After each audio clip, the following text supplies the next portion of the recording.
وَلَقَدْ يَسَّرْنَا الْقُرْآنَ لِلذِّكْرِ فَهَلْ مِن مُّدَّكِرٍ۔ بسم اللہ الرحمن الرحیم، الحمد للہ رب العالمین، والصلاة والسلام علی اشرف الانبیاء والمرسلین، اما بعد فاعوذ باللہ من الشیطان الرجیم من ہمزہ ونفخہ ونفثہ۔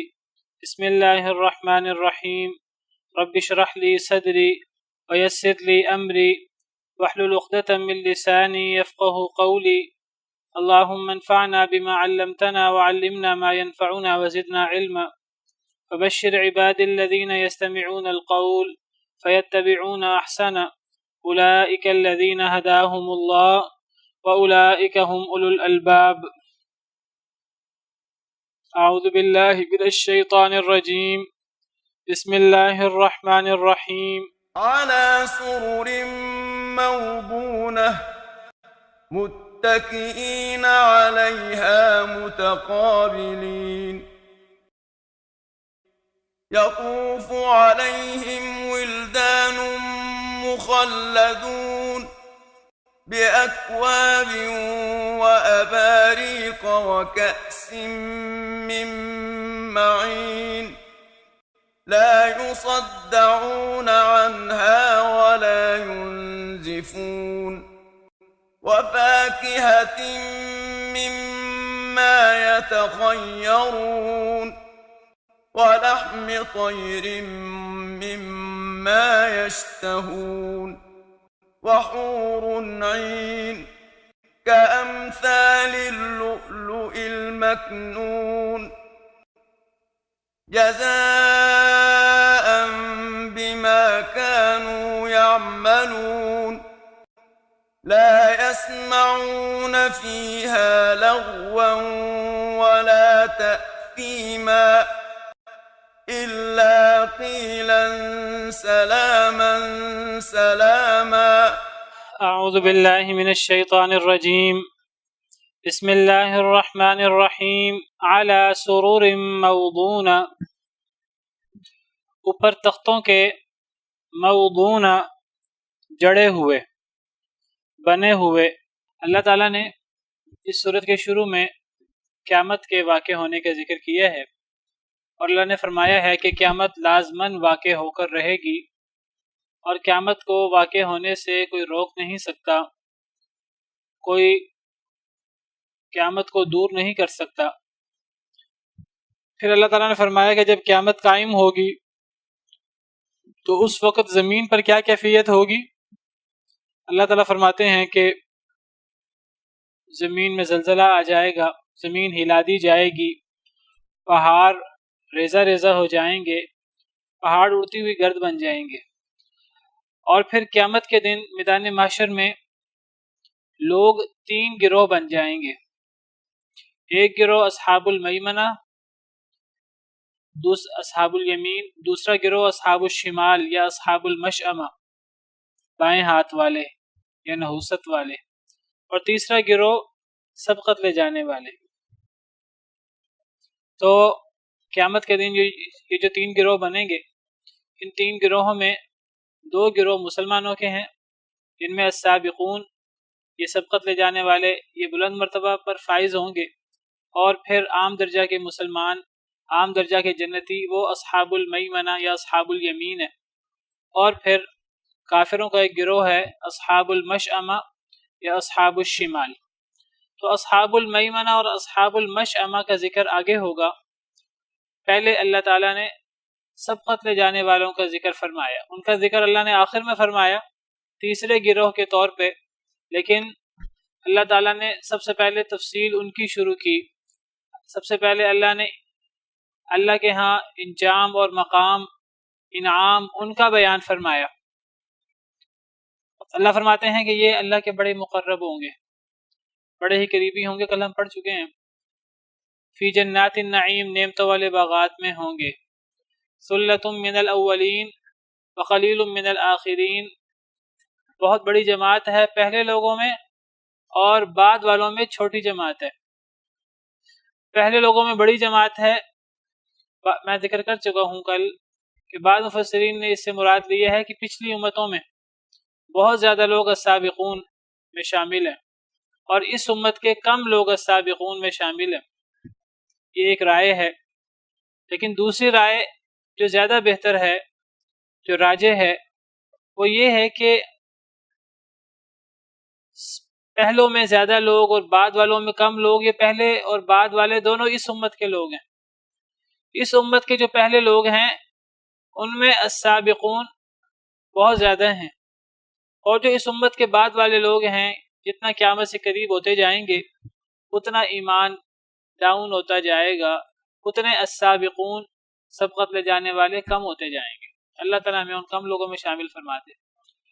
تو یہ راجح قول ہے، کیونکہ یہ معنی کرنا پہلے قول کے مطابق کہ السابقون سبقت لے جانے والے یہ پچھلی امتوں میں تو بہت زیادہ ہیں، ان گنت ہیں، اور اس امت میں یہ کم ہیں، تو اس امت کی جو فضیلت احادیث مبارکہ میں ہے یہ بات اس کے مطابق نہیں بنتی کہ اس امت میں السابقون کم ہوں اور پچھلی امتوں کے السابقون بہت زیادہ ہوں. میں کل آپ کو حدیث مبارکہ بیان کر چکا ہوں کہ ٹھیک ہے اس امت کے لوگ پچھلی امتوں کے مقابلے میں بہت تھوڑے ہیں. اتنے تھوڑے ہیں کہ جیسے ایک بیل کے جسم پہ کتنے بال ہوتے ہیں ہم ان کو گن نہیں سکتے، کروڑوں ہوتے ہیں، اربوں ہوتے ہیں، کتنے ہوتے ہیں. تو حدیث مبارکہ میں ہے کہ تمہاری مثال پچھلی قوموں کے مقابلے میں ایسے ہے جیسے ایک سفید بیل کا سیاہ بال، یا جیسے ایک سیاہ بیل کا سفید بال.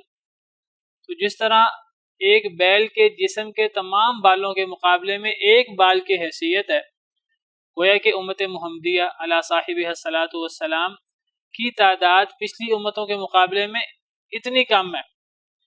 اتنی تعداد کم ہونے کے باوجود صحیح بخاری کی حدیث کل میں نے آپ کو بیان کی تھی کہ اتنی کم تعداد ہے، لیکن اب جنتی جو لوگ ہیں، جو لوگ جنت میں جائیں گے، تو صحیح حدیث مبارکہ کے مطابق پچھلی تمام امتوں کے جنتی لوگ ایک طرف اور اس امت کے جنتی لوگ ایک طرف.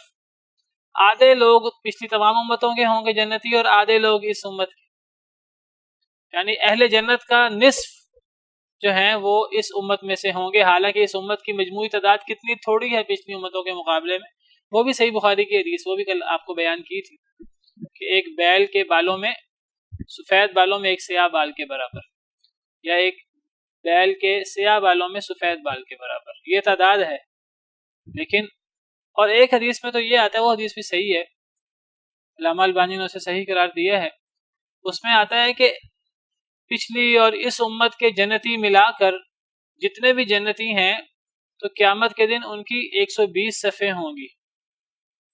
اب ایک صف میں کتنے جنتی ہوں گے اللہ کو پتہ ہے. قیامت کے دن ان کی 120 صفیں ہوں گی، اور ان 120 صفوں میں سے 80 صفیں اس امت کی ہوں گی. گویا کہ 2/3 جنتی اس امت سے ہوں گے. اللہ اکبر. تو جب اس امت کی اللہ نے اتنی فضیلت بیان کی ہے تو پھر یہ مراد لینا کہ سبقت لے جانے والے پچھلی امتوں میں تو بہت بڑی جماعت ہوں گے، ایسی جماعت جن کو گننا بھی ممکن نہ ہو، اور اس امت میں سبقت لے جانے والے بہت تھوڑے ہوں گے، یہ پھر قول زیادہ بہتر محسوس نہیں ہوتا. اس امت میں ایسے لوگ ہیں کہ جن کو اللہ تعالیٰ بغیر حساب کتاب کے جنت میں بھیج دیں گے، 70,000 لوگ.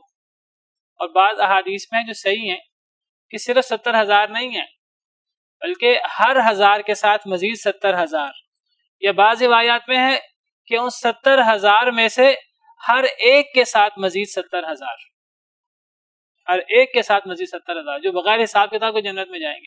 جب اتنی فضیلت ہے اس امت کی، تو پھر سبقت لے جانے والے اس امت میں پچھلی امتوں کے مقابلے میں کم کیسے ہوں گے؟ جب اس امت کے جنتیوں کی تعداد اتنی زیادہ ہے تو پھر تو دوسری رائے جو امام ابن کثیر کی ہے، اور امام ابن کثیر نے دلائل کے ساتھ اس کو راجح قرار دیا ہے، وہ فرماتے ہیں کہ یہ صرف اس امت کی بات ہو رہی ہے. اس امت کے اولین لوگ وہ بہت زیادہ ہیں، ان میں السابقون بہت زیادہ ہیں، اور اس امت کے بعد والوں میں السابقون کم ہے. یہ رائے زیادہ راجح محسوس ہوتی ہے کہ صحابہ کرام، تابعین، تبع تابعین، ہمارے ائمہ کرام، ہمارے سلف صالحین، جن کا زمانہ نبی کریم صلی اللہ علیہ وسلم کے فرمان کے مطابق بہترین زمانہ، خیر القرون قرنی ثم الذین یلونہم ثم الذین یلونہم، بہترین زمانہ میرا زمانہ ہے، پھر جو اس کے ساتھ کا۔ اللہ عالم یہ اس امت کی تعداد بہت تھوڑی ہے اگر صرف تعداد آپ کریں پچھلی امتوں کے مقابلے، لیکن جنتی اس امت کے بہت زیادہ ہیں، اور یہ اللہ کا خاص کرم ہے۔ میں آپ کو بتا دوں، بعض دفعہ اس قسم کے احادیث سن کر کچھ لوگ جو ہیں وہ اتنی امیدوں میں مبتلا ہو جاتے ہیں کہ وہ عمل کی طرف بھی نہیں آتے۔ یہ بات سمجھنی چاہیے کہ یہ جو جنتی کی بات ہوتی ہے تو یہ ضروری نہیں ہے کہ سب ہی پہلے مرحلے میں جنت میں چلے جائیں۔ اگر اللہ تعالیٰ کسی کو معاف کر دے، شرک نہ کیا ہو کسی نے، اللہ اسے گناہ معاف کر دے، سیدھا ہی جنت میں بھیج دے، تو اللہ کے لیے تو کچھ بعید نہیں ہے۔ لیکن بہت سارے لوگ ایسے بھی ہو سکتے ہیں جو اپنی سزا بھگت کے جنت میں جائیں، اور وہ جو سزائیں ہیں وہ سزائیں کتنی کڑی ہوں گی اور کتنے سالوں، سینکڑوں، ہزاروں، لاکھوں سالوں پہ مشتمل ہوگی، ہم نہیں تصور کر سکتے۔ تو بہرحال اس قسم کی احادیث سے اللہ کی رحمت کا پتہ لگتا ہے، لیکن اس کا مطلب یہ نہیں کہ انسان جو ہے وہ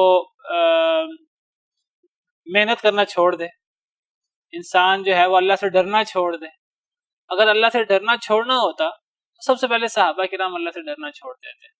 وہ صحابہ کرام جن کو جنت کی کتنی دفعہ بشارت ملی، قرآن کریم میں کتنی آیتیں ہیں جن میں صحابہ کرام کے لیے رضی اللہ عنہم ورضوا عنہ وَأَعَدَّ لَهُمْ جَنَّاتٍ تَجْرِي مِن تَحْتِهَا الْأَنْهَارُ خالدین فیہا۔ صحابہ کرام کے بارے میں اللہ قرآن کریم میں کئی مقامات پر فرماتے ہیں کہ یہ صحابہ کرام یہ ایسے لوگ ہیں کہ اللہ نے ان کے دلوں میں ایمان کو راسخ کر دیا تھا، اللہ نے ان کے دلوں کو ٹھوک بجا کر چیک کر لیا تھا ایمان کے لیے۔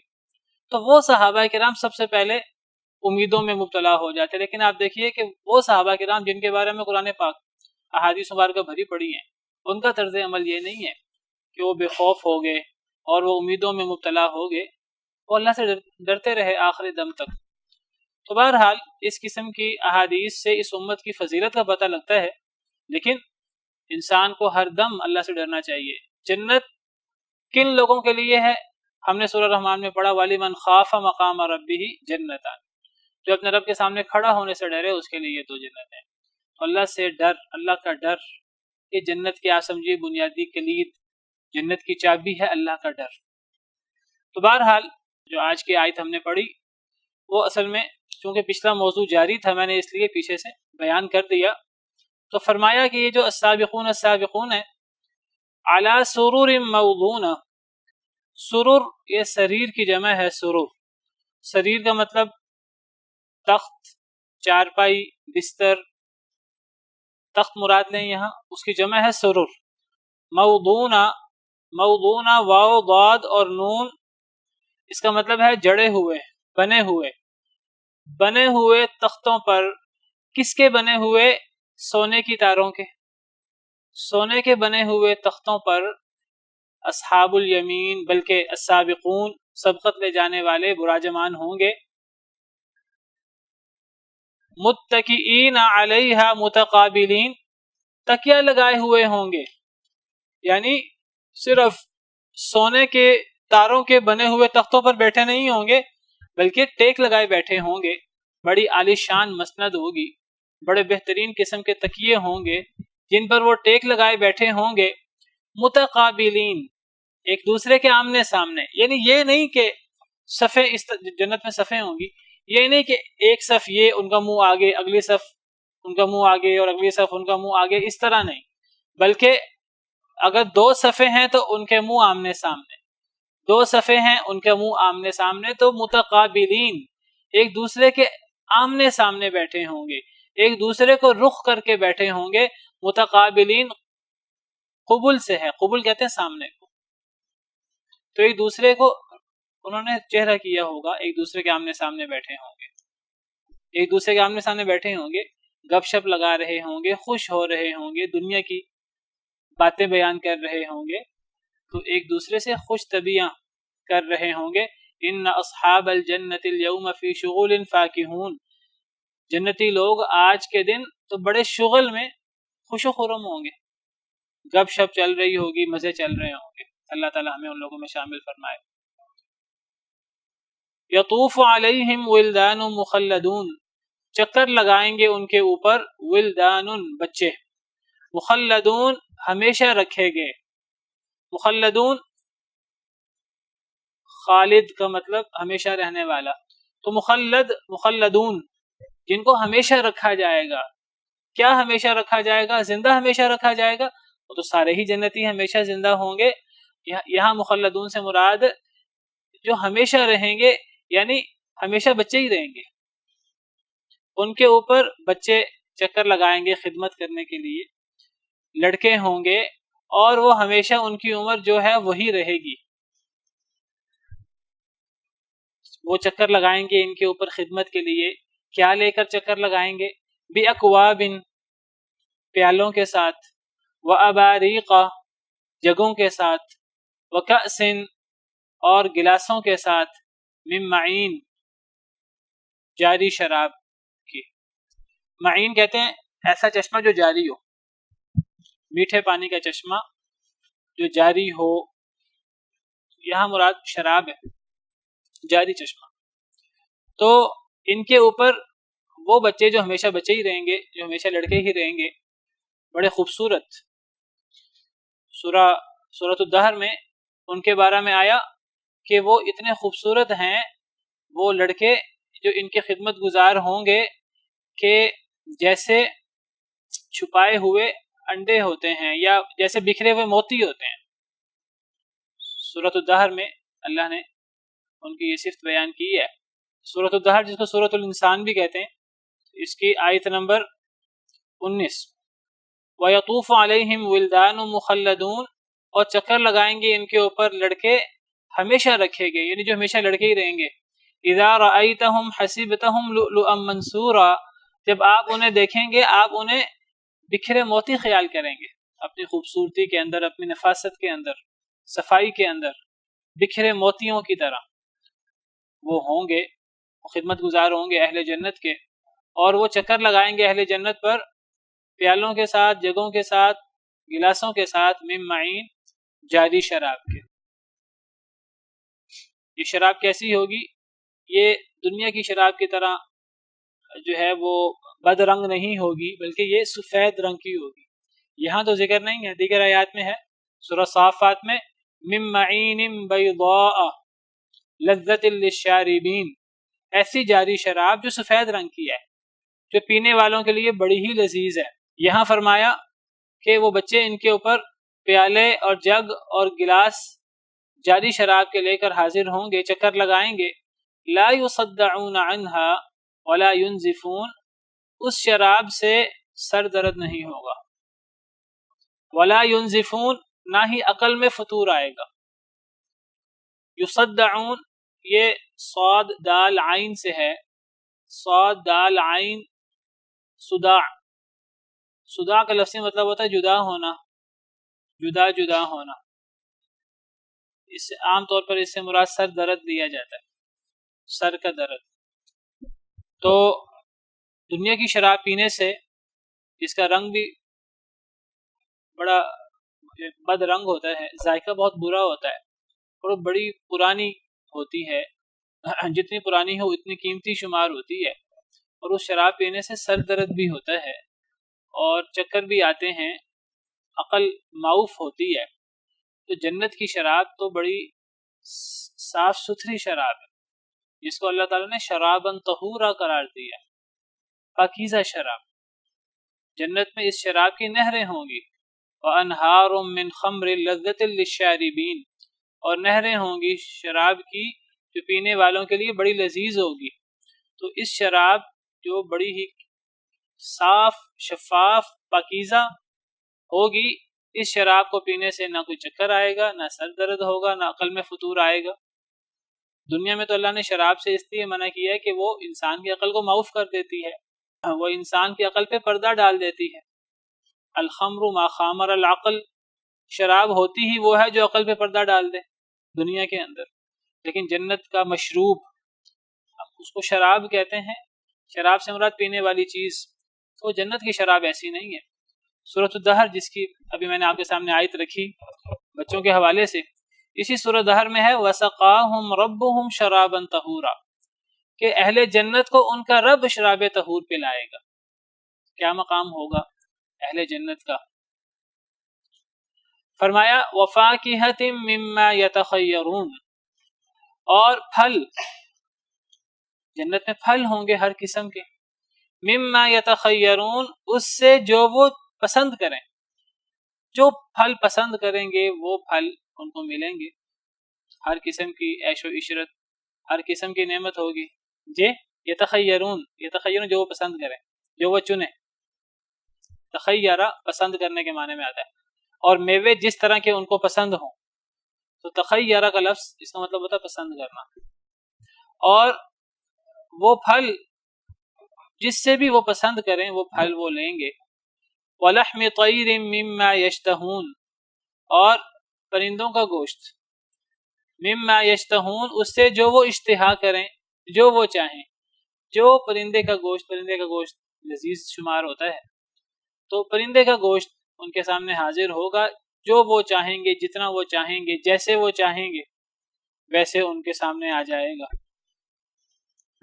یہ نعمتیں، وحور عین، اور حور عین بھی، بڑی بڑی آنکھوں والی خوبصورت عورتیں، کامثال اللؤلؤ المکنون، چھپائے گئے موتیوں کی طرح، جو اتنی خوبصورت، اتنی نفاست والی اور اتنی پاک صاف ہوں گی جیسے موتیوں کو چھپا کر رکھا جاتا ہے۔ اگر موتیوں کو چھپا کر نہ رکھا جائے تو چاہے وہ صاف ہی کیوں نہ ہو، ان کے اوپر کچھ نہ کچھ گرد آ جاتی ہے، اور مسلسل گرد آنے سے ان کی نفاست، ان کا قیمتی پن جو ہے وہ کچھ کم ہو جاتا ہے۔ تو جس طرح موتیوں کو چھپا کر رکھا جائے تو وہ اپنی طہارت میں، اپنی نفاست، اپنے قیمت میں اپنی مثال آپ ہوتے ہیں، تو وہ اس طرح اللہ نے اہل جنت کے لیے ان کی پاک بیویاں، خوبصورت عورتیں ان کے لیے اللہ نے جنت میں رکھی ہیں، تاکہ اللہ تعالیٰ ان کی شادی کروائیں ان سے۔ كَذَلِكَ وَزَوَّجْنَاهُمْ بِحُورٍ عِينٍ، سورۃ طور میں اللہ فرماتے ہیں ہم حور عین سے ان کی شادی کر دیں گے۔ جس طرح جنتی لوگ جنت کی دیگر نعمتوں سے محظوظ ہوں گے، اس طرح اللہ نے ان کے لیے حوریں بھی تیار کی ہیں۔ یہ ساری نعمتیں ان کے لیے کیوں ہیں؟ جزاء بما كانوا يعملون، یہ بدلہ ہے بسبب اس کے جو وہ عمل کرتے تھے، یہ ان کے اس عمل کا بدلہ ہے جو وہ دنیا میں کرتے تھے۔ ہم قرآن کریم میں جگہ جگہ پڑھتے ہیں کہ اہل جنت کو جنت ملے گی اللہ کی رحمت سے، اللہ کی دین سے، تو پھر اللہ تعالیٰ یہ کیوں فرماتے ہیں؟ قرآن کریم میں کئی مقام پر آتا ہے کہ اہل جنت کو جنت ملے گی ان کے اعمال کی وجہ سے، اور کئی مقام پر آتا ہے اہل جنت کو جنت ملے گی اللہ کی رحمت کی وجہ سے۔ تو اللہ کی رحمت والی بات تو بڑی واضح ہے۔ نبی صلی اللہ علیہ وسلم نے فرمایا کہ کوئی جنتی بھی جنت میں اپنے عمل سے داخل نہیں ہوگا، اللہ کی رحمت سے داخل ہوگا۔ صحابہ کرام نے عرض کیا، صحیح حدیث ہے، اے اللہ کے نبی صلی اللہ علیہ وسلم کیا آپ بھی؟ آپ نے فرمایا ہاں میں بھی اللہ کی رحمت سے جنت میں داخل ہوں گا، میں بھی اپنے عمل سے جنت میں داخل نہیں ہوں گا، الا ان یتغمدنی اللہ برحمہ، مگر یہ کہ اللہ تعالیٰ مجھے اپنے رحمت کی لپیٹ میں لے لیں تو پھر میں جنت میں جاؤں گا۔ تو انسان جنت میں اللہ کی رحمت سے داخل ہوتا ہے۔ تو پھر یہ کیوں اللہ فرماتے ہیں کہ یہ بدلہ ہے بسبب اس کے جو وہ عمل کریں؟ یہ اللہ تعالیٰ اس لیے فرماتے ہیں کہ لوگ امیدوں میں مبتلا نہ ہو جائیں، لوگ یہ سمجھیں کہ ہم نے اللہ کی رحمت سے جنت میں جانا ہے، اور اللہ تو بڑے رحیم و کریم ہیں، اللہ تو غفور الرحیم ہیں، اللہ تو ہمیں جنت میں ایسے ہی بھیج دیں گے، اللہ تو ماؤں سے بھی زیادہ رحم کرنے والے ہیں، تو اللہ تعالیٰ ہمیں کیوں عذاب دیں گے؟ تو اسی لیے اللہ فرماتے ہیں کہ نہیں، اگر تمہیں جنت مطلوب ہے، اگر تم جنت کی نعمتیں چاہتے ہو، جو نعمتیں اللہ نے یہاں بیان کی ہیں یہ تمہاری فطرت کے عین مطابق ہیں، اگر تمہیں جنت کے یہ بڑے بڑے انعامات چاہیے تو تمہیں دنیا کے اندر عمل کرنا پڑے گا اس کے لیے، یہ بتانے کے لیے، ورنہ یہ عمل اکیلے ہمیں جنت میں نہیں لے جا سکتے۔ لیکن عمل کے بغیر اللہ کی رحمت بھی جوش میں نہیں آئے گی، یہ عمل ہوں گے دنیا کے اندر، انسان جنت کے لیے عمل کرے گا، اللہ کو راضی کرے گا تو اللہ کی رحمت جوش میں آئے گی، اور انسان جنت میں صرف اور صرف اللہ کی رحمت سے داخل ہو سکے گا۔ لیکن اللہ کی رحمت وہ انسان کے عمل کے مطابق، اگر انسان نے عمل کیا ہوگا، جنت کے لیے محنت کوشش کی ہوگی تو اللہ کی رحمت جوش میں آئے گی، ورنہ اللہ کی رحمت تو ہر ایک کے لیے جوش میں آ سکتی ہے۔ اگر اللہ کی رحمت ایک گناہ گار مسلمان کے لیے جوش میں آ سکتی ہے تو اللہ کی رحمت کافر کے لیے جوش میں نہیں آ سکتی؟ کیا وہ اللہ کا بندہ نہیں؟ کہ اللہ نے اسے پیدا نہیں کیا؟ اللہ کی رحمت پھر ظالم کے لیے کیوں جوش میں نہیں آئے گی؟ پھر اللہ کی رحمت بڑے بڑے سرکش شیطانوں کے لیے جوش میں کیوں نہیں آئے گی؟ سب اللہ کی مخلوق ہیں، تو اللہ کی رحمت سب کے لیے جوش میں نہیں آئے گی، اللہ کی رحمت سب کے لیے نہیں ہوگی قیامت کے دن۔ قیامت کے دن اللہ کی رحمت دنیا میں نیک عمل کرنے والوں کے لیے ہوگی۔ تو انسان اپنے نیک عمل کی بنا پر جو اللہ کی رحمت اسے نصیب ہوگی، اس اللہ کی رحمت سے جنت میں جائے گا۔ عمل ضروری ہے، یہ نہیں ہو سکتا کہ انسان اللہ کی رحمت کی بس امید میں بیٹھ جائے اور انسان عمل نہ کرے۔ اللہ تعالیٰ فرماتے ہیں کہ اللہ کے لیے اللہ کی جنت بڑی قیمتی ہے، اللہ نے جنت ایسے نہیں دے دینی بغیر عمل کے۔ لوگ، عام لوگ، اور اللہ نے ایسے لوگوں کو جاہل قرار دیا ہے، ایسے لوگوں کو اللہ نے ان پڑھ قرار دیا ہے کہ جو لوگ امیدوں میں مبتلا ہو جاتے ہیں کہ ہم تو بڑے نیک لوگ ہیں، یا ہم تو بڑے نیک لوگوں کی اولاد ہیں، ہم تو بڑے افضل لوگ ہیں، ہم تو نبی صلی اللہ علیہ وسلم کی امت میں سے ہیں، جس طرح بنی اسرائیل کہتے تھے ہم تو نبیوں کی اولاد ہیں، ہم تو جہنم میں جا ہی نہیں سکتے، جنت اللہ نے رکھی ہمارے لیے ہے۔ اگر بالفرض جہنم میں ہم چلے بھی گئے اپنے بد اعمالیوں کی وجہ سے، چند دن کے لیے جہنم میں جائیں گے صرف ایک کاروائی کے لیے، پھر جنت میں ہم آ جائیں گے۔ اللہ نے قرآن میں ان کا قول ذکر کیا، وَقَالُوا لَن تَمَسَّنَا النَّارُ إِلَّا أَيَّامًا مَّعْدُودًا، انہوں نے کہا ہمیں ہرگز نہیں آگ چھوئے گی مگر چند دن گنتی کے۔ اللہ فرماتے ہیں قُلْ أَتَّخَذْتُمْ عِندَ اللَّهِ عَهْدًا، کیا تم نے اللہ سے عہد لیا ہے؟ فَلَن يُخْلِفَ اللَّهُ عَهْدًا، کہ اللہ پھر اپنے عہد کی خلاف ورزی نہیں کریں گے۔ ام تقولون علی اللہ ما لا تعلمون، یا تم اللہ پر وہ بات کہتے ہو جو تم جانتے نہیں ہو۔ تو یہ امیدیں ہیں جو اہل کتاب کی تھیں۔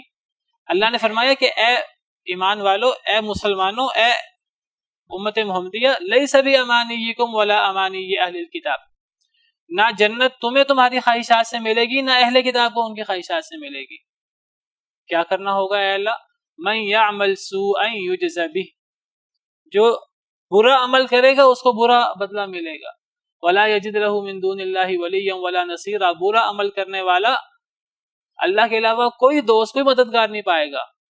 ومن یعمل من الصالحات من ذکر او انثى وهو مؤمن فاولئک يدخلون الجنہ، جو بندہ نیک عمل کرے اور وہ مخلص بھی ہو، وہ مرد ہو یا عورت، یہ جنت میں جائیں گے۔ ولا یظلمون نقیرا، ذرہ برابر بھی ظلم نہیں ہوگا۔ ہاں دیکھیں، عمل کے بعد انسان تمنا رکھے، اس کو خواہش نہیں کہتے۔ عمل کے بعد انسان تمنا رکھے، یہ وہ امید ہے جس امید کا اللہ نے رکھنے کا حکم دیا۔ انسان، نیک شخص اللہ کو پکارتا ہے اللہ سے امید رکھتے ہوئے۔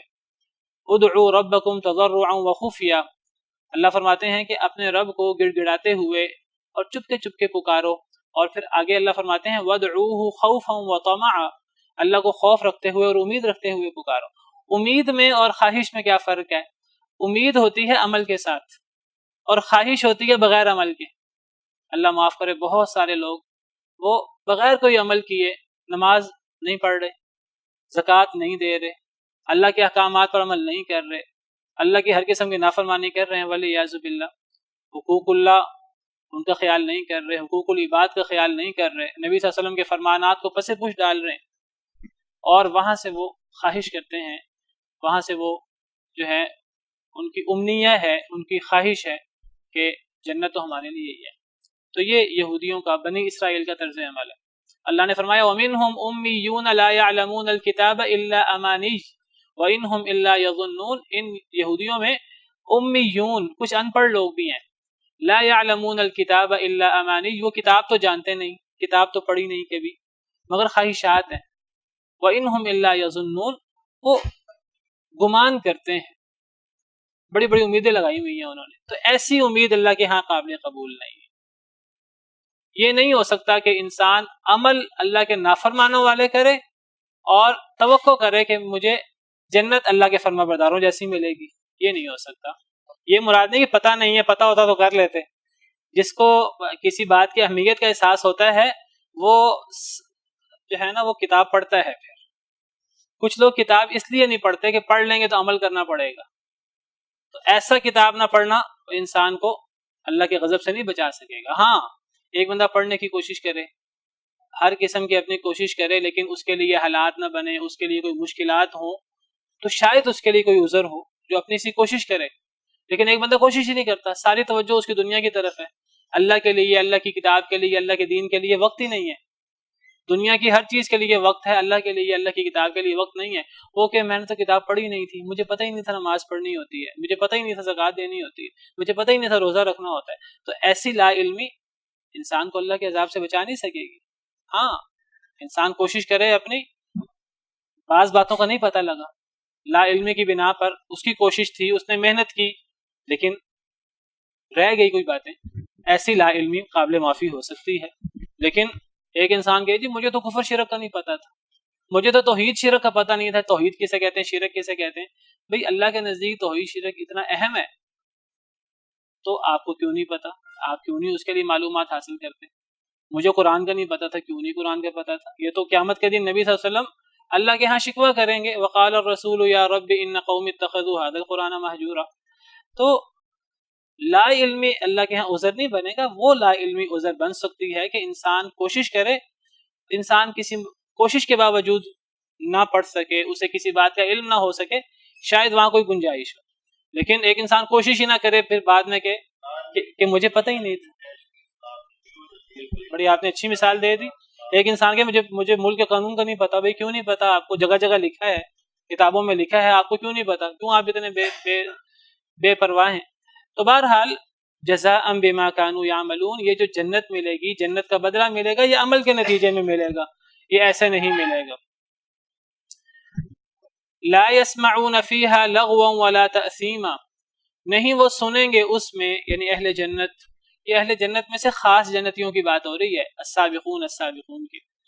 وہ نہیں سنیں گے اس میں، اس جنت میں، لغون کوئی لغو بات، بےہودہ بات، ولا تأثیما نہ کوئی گناہ کی بات. جنت میں کوئی لغو بات اور گناہ کی بات نہیں ہوگی. جنت میں کوئی موسیقی، کوئی اس طرح کی گناہ کی چیزیں، کوئی غلط چیزیں جو دنیا کے اندر غلط ہیں، اس طرح کی چیزیں نہیں ہوں گی. کوئی لغو بات بھی نہیں ہوگی، بےہودہ بات بھی نہیں ہوگی. دنیا کے اندر ایک دوسرے سے لوگ کئی دفعہ بغض رکھتے ہیں، ظاہر نہیں کرتے اس کو، ایک دوسرے کے بارے میں منفی خیالات، منفی جذبات، غیبت، چغلی، حسد اور اس قسم کے جذبات ہوتے ہیں. جنت میں ایسا کوئی جذبہ کسی کے خلاف نہیں ہوگا. اگر کسی کے دل میں بالفرض ہو بھی تو اللہ جنت میں جانے سے پہلے اس کو نکال دیں گے. جس طرح کہ سورہ حجر میں ہے، ان المتقین فی جنات وعیون ادخلوها بسلام آمنین ونزعنا ما فی صدورهم من غل اخوانا علی سرر متقابلین. اللہ فرماتے ہیں کہ ان المتقین فی جنات وعیون، متقی لوگ باغات میں ہوں گے، چشموں میں ہوں گے. ادخلوها بسلام آمنین، جنت میں سلامتی کے ساتھ، امن کے ساتھ داخل ہو جاؤ. وَنَزَعْنَا مَا فِي صُدُورِهِم مِّن غِلٍّ، ان کے سینوں میں اگر کوئی غل ہوگا، کوئی کینہ ہوگا کسی کے بارے میں، اللہ فرماتے ہیں ہم وہ پہلے ہی کھینچ لیں گے. اخواناً، وہ بھائی بھائی بن کے جائیں گے. ایسے بھائی نہیں جیسا دنیا کے بھائی ہوتے ہیں، اللہ معاف کرے، اوپر سے بھائی ہوتے ہیں اور اندر سے سب سے زیادہ وہ چھرا گھونپنے والے اور مخالفت کرنے والے. الا ماشاء اللہ. یہ سورہ ہجر کی آیتیں، سورہ ہجر آیت نمبر 47. وَنَزَعْنَا مَا فِي صُدُورِهِم مِّن غِلٍّ إِخْوَانًا، ہم کھینچ لیں گے ان کے سینوں سے جو کچھ رنجش کینہ ہوگا، وہ بھائی بھائی ہوں گے. عَلَى سُرُرٍ مُتَقَابِلِينَ، تختوں پر آمنے سامنے بیٹھے ہوں گے. تو جنتی لوگوں میں کسی قسم کا کوئی بغض نہیں ہوگا، کوئی لغو بات نہیں ہوگی، کوئی غیبت، کوئی بہتان، کوئی اس طرح کی چیز نہیں ہوگی. تعصیمہ گناہ کی بات، کوئی یہ ساری باتیں گناہ ہیں، لغو باتیں ہیں، گناہ ہیں، یہ چیزیں نہیں ہوں گی. پھر کیا ہوگا؟ الا قیلا سلاما سلاما، مگر کہنا ہوگا سلام سلام. ہر ایک دوسرے کو سلام کہہ رہا ہوگا، ہر ایک دوسرے کو اچھی بات کہہ رہا ہوگا. جنت کا سب سے بڑا تحفہ ہی سلام ہوگا. دعواہم فیہا سبحانک اللہم وتحیتہم فیہا سلام. اللہ تعالیٰ کی سب سے بڑی نعمتوں میں سے یہ قرآن کریم اللہ کی سب سے بڑی نعمت ہے. اللہ کی سب سے بڑی نعمت اس لیے ہے کہ اللہ نے اسے ساتوں آسمانوں کے اوپر سے ہمارے لیے، ہماری رہنمائی کے لیے بھیجا ہے. اگر ہم اصلاح چاہتے ہیں، سیدھا رستہ چاہتے ہیں، تو سیدھا رستہ صرف اور صرف قرآن کریم پڑھنے سے اور قرآن کریم پر عمل کرنے سے، قرآن اور اس کی تشریح حدیث مبارکہ. اسی سے ہی حاصل ہو سکتا ہے. جتنے مرضی تجربے کر لیے جائیں، جتنی مرضی کوشش کر لی جائے، انسان اتنا ناقص ہے کہ انسان صحیح رستہ خود بخود تلاش نہیں کر سکتا. اسی لیے اللہ رب العالمین کا ارشاد ہے ان ھذا القرآن یہدی للتی ہی اقوم، کہ یہ قرآن بہترین رستے کی طرف رہنمائی کرتا ہے. سورہ بنی اسرائیل کی آیت. یہ قرآن کریم اللہ کی سب سے بڑی نعمت ہے. یہ اللہ کی سب سے بڑی نعمت اس لیے ہے کہ یہ جو ہماری اصل منزل ہے، آخرت کی منزل، آخرت، اس کی اصلاح کرتا ہے. ہمیں بتاتا ہے کہ ہم دنیا میں کیا عمل کریں گے کہ ہماری دنیا بھی اچھی ہوگی اور ہماری آخرت بھی اچھی ہوگی. یہ صرف اور صرف قرآن پڑھنے سے پتہ لگ سکتا ہے، یہ ویسے پتہ نہیں لگ سکتا. ہمارے ہاں قرآن کریم کی کلاسز ہوتی ہیں، بہت سارے لوگ شوق کرتے ہیں دین کا، قرآن کریم پڑھنے کا، لیکن جب کلاسیں لمبی ہو جاتی ہیں، بعض دفعہ آہستہ آہستہ کچھ لوگ اکتا جاتے ہیں، کچھ لوگ تھک جاتے ہیں، کچھ لوگ لیٹ آنا شروع کر دیتے ہیں، تعداد کم ہونا شروع ہو جاتی ہے. تو میں نے کہا میں تھوڑی سی یاد دہانی کروا دوں کہ یہ قرآن کریم پڑھنا یا پڑھانا یہ سب سے بڑی نیکیوں میں سے ایک نیکی ہے. حج کا مہینہ ہے ذو الحجہ. حج کتنی بڑی عبادت ہے. بہت سارے لوگ ہیں جو حج کے لیے گئے ہوئے ہیں، کئی لوگ واپس بھی آ گئے ہیں. اللہ تعالی ہم سب کو بھی توفیق دے کہ ہم اللہ کے گھر کی زیارت کریں اور ہم اللہ کو راضی کرنے کے لیے بیت اللہ کا حج کریں اور ہم بھی اپنے گناہ معاف کروائیں. لیکن یہ قرآن پڑھنا اور پڑھانا ایسا عمل ہے جس کو اللہ تعالیٰ نے حج کے برابر قرار دیا ہے. اگر ہم اس سال حج نہیں کر سکے، اللہ تعالیٰ انشاءاللہ ہمیں آئندہ توفیق دے، کم از کم ہم یہاں رہتے ہوئے حج کا اجر پا سکتے ہیں. صحیح حدیث مبارکہ ہے، نبی صلی اللہ علیہ وسلم کا ارشاد ہے، آپ نے فرمایا، مستدرک حاکم کی حدیث ہے، نبی صلی اللہ علیہ وسلم نے فرمایا من غدا الی المسجد لا يريد الا ليتعلم خيرا، جو بندہ صبح کے وقت مسجد کو جائے، لا يريد الا ليتعلم خيرا، مسجد میں جانا وہ کیوں جاتا ہے؟ مسجد میں کوئی اس کو دنیاوی مفاد ہوتا ہے؟ نہیں. وہ مسجد میں کیوں جا رہا ہے؟ لا يريد الا ليتعلم خيرا، نہیں وہ چاہتا مگر یہ کہ خیر سیکھے، کوئی خیر کی بات سیکھے مسجد جا کر، کوئی دین کی بات سیکھے، کوئی قرآن کی بات سیکھے، وہ کوئی خیر کی بات سیکھنا چاہتا ہے. او يعلمہ، یا سکھانا چاہتا ہے. کان لہ اجر معتمر تام العمرہ، ایسے شخص کو عمرہ کرنے والے کے برابر اجر ملتا ہے جس کا عمرہ پورا پورا ہو. فمن راح الی المسجد، اور جو بندہ شام کے وقت مسجد جائے، شام کے وقت آپ لوگ آئے ہیں، مسجد ہے ساتھ، لا يريد الا ليتعلم خيرا، نہیں وہ چاہتا مگر تاکہ وہ خیر سیکھے، او يعلمہ، یا اسے سکھائے. سکھانے والا سیکھنے والا دونوں کا درجہ بہت بڑا ہے. وہ صرف خیر سیکھنا یا سکھانا چاہتا ہے اور کوئی مقصد نہیں، کوئی دنیاوی مقصد نہیں ہے، کوئی دنیا کا فائدہ نہیں ہے. فلہ اجر حاج تام الحجۃ، اسے حاجی کا اجر ملتا ہے جس کا حج پورا ہو، جس کا حج مبرور ہو، جس کا حج کامل ہو، جس کا حج سنتوں کے مطابق ہو. تو یہ دین سیکھنا سکھانا چھوٹی بات نہیں ہے، یہ بہت بڑی بات ہے. تو ایسی یاد دہانی ہوتی رہنی چاہیے. کئی دفعہ جو ہے وہ میں کوشش کرتا ہوں کہ ایسی کوئی حدیث مبارکہ جو ہے وہ آپ کے سامنے آ جائے. تو یہ حدیث مبارکہ صحیح ہے. ایک بندہ صبح جائے، شام کو جائے، عمرے کا ثواب اور حج کا ثواب. ایک اور نہیں، یہ مستدرک کی حدیث ہے. مستدرک وہ کتاب ہے امام حاکم کی، مستدرک علی الصحیحین.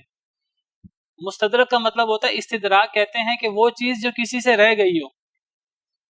تو امام حاکم بہت بڑے محدث ہیں، تو انہوں نے کہا کہ صحیح بخاری، صحیح مسلم، آپ کو پتہ ہے کہ ان کتابوں میں سب سے زیادہ صحیح حدیثیں ہیں. تو امام حاکم نے کہا کہ امام بخاری اور امام مسلم نے اپنی کتابوں میں حدیثیں لانے کے لیے جو شرطیں اپنے پیش نظر رکھی ہیں، وہ شرطیں کچھ اور احادیث میں بھی پائی جاتی ہیں جو احادیث بخاری اور مسلم میں نہیں ہیں. لیکن وہ شرطیں ان احادیث میں بھی ہیں.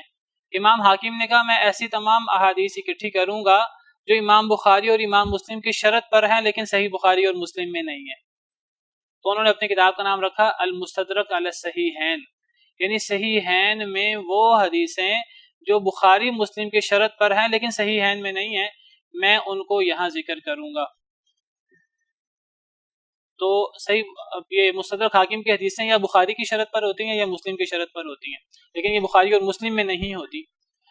بہرحال یہ امام حاکم کی اپنی رائے ہوتی ہے. امام حاکم بہت بڑے محدث ہیں، لیکن یہ ان کی رائے ہے جس سے دیگر محدثین اختلاف کر سکتے ہیں. امام حاکم کی رائے سے بعض محدثین نے اختلاف بھی کیا ہے. آپ نے فلاں حدیث کو بخاری یا مسلم کی شرط پر کہا ہے حالانکہ وہ نہیں ہے. بعض احادیث پر بعد میں آنے والے محدثین نے اعتراض بھی کیا ہے. تو یہ علمی بحثیں ہیں، یہ چلتی رہتی ہیں. تو یہ حدیث مستدرک حاکم کی ہے اور یہ حدیث صحیح ہے. علامہ البانی نے اسے صحیح قرار دیا ہے. تو مسجد جانا، قرآن سیکھنا سکھانا، دین سیکھنا سکھانا چھوٹی بات نہیں ہے، بہت بڑی بات ہے. ایک اور حدیث مبارکہ میں ہے، نبی صلی اللہ علیہ وسلم کا ارشاد ہے، ترمذی کی حدیث ہے. آپ نے فرمایا الا ان الدنیا ملعونۃ، خبردار یہ دنیا ملعونہ ہے، یہ دنیا لعنت کے قابل ہے، بے فائدہ ہے، فضول ہے. ہم دنیا کے اندر بڑے شوق کے ساتھ دنیا کی نعمتوں کے پیچھے بھاگتے ہیں، بنگلے اور گاڑیاں اور بینک بیلنس اور دنیا کے لہو و لعب. نبی صلی اللہ علیہ وسلم نے فرمایا دنیا ساری کی ساری بے فائدہ ہے، فضول ہے. ملعون ما فیہا، اس کی ہر چیز ہی ملعون ہے سوائے الا ذکر اللہ، سوائے اللہ کے ذکر کے، وما والاہ، اور اللہ کے ذکر سے ملتی جلتی جو چیزیں ہیں، وعالم او متعلم، اور عالم یعنی دین سکھانے والا، او متعلم یا دین سیکھنے والا. اللہ کا ذکر اور اللہ کے ذکر سے متعلقہ چیزیں، اللہ کا دین، اللہ کا ذکر، قرآن و حدیث اور یہ چیزیں، اور جو اس سے متعلقہ چیزیں ہیں، اللہ کی یاد، اللہ کی تسبیح، نماز، روزہ وغیرہ، اور عالم اور متعلم. ھذا حدیث حسن غریب، یہ حدیث حسن ہے. غریب کا مطلب ہوتا ہے وہ حدیث جس کی سند میں کسی طبقے میں ایک راوی رہ جائے. ایک راوی رہنے سے حدیث ضعیف نہیں ہوتی. امام ترمذی کہتے ہیں حدیث حسن درجے کی ہے اگرچہ غریب ہے. غریب کا مطلب وہ حدیث جس میں کسی طبقے میں ایک راوی رہ جائے. تو ایک راوی رہ جائے پھر بھی حدیث صحیح ہو جاتی ہے اگر وہ راوی سکا ہو. تو کسی طبقے میں ایک راوی رہ جائے اس حدیث کو بیان کرنے والا.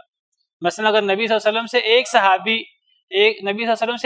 ایک حدیث کو بیان کرے، اس صحابی سے بہت سارے تابعین بیان کریں، ایسی حدیث کو غریب حدیث کہیں گے کہ وہ حدیث صحابہ کے طبقے سے ایک صحابی نے بیان کی ہے. تو غریب حدیث ضعیف نہیں ہوتی. غریب حدیث تب ضعیف ہوتی ہے جب وہ ایک راوی ضعیف ہو. اگر وہ راوی سکا ہو تو سکا ایک راوی بھی بیان کرنے والا ہو، حدیث صحیح ہوتی ہے. بہرحال یہ حدیث بھی صحیح ہے. تو بہرحال میں نے کہا کہ ہماری کلاس کی تعداد کافی زیادہ تھی، آہستہ آہستہ کم ہو گئی ہے. کچھ لوگ لیٹ بھی آتے ہیں، کچھ لوگ سستی بھی کرتے ہیں، تو یہ یاد دہانی تھوڑی سی ہو جانی چاہیے. تو یہ قرآن سیکھنا سکھانا یہ دنیا کی سب سے بڑی نعمت ہے. دنیا کی اصلاح بھی اور آخرت جو ہماری اصل زندگی ہے. کہ جنت کی باتیں ہم پڑھ رہے ہیں، آخرت کی باتیں ہم پڑھ رہے ہیں، یہ جنت کیسے ملے گی، جہنم سے کیسے دور ہوں گے. تو وہ قرآن پڑھ کے، قرآن سے دین سیکھ کر ہی ہم جنت کے وارث بن سکتے ہیں. اللہ سے دعا ہے کہ اللہ تعالی ہمیں جو تینوں گروہ ہم نے پڑھے، اللہ تعالی ہمیں السابقون میں شامل کر دے. اللہ تعالی ہمیں جنت کی نعمتوں کا مالک بنا دے. وآخر دعوانا الحمدللہ رب العالمین.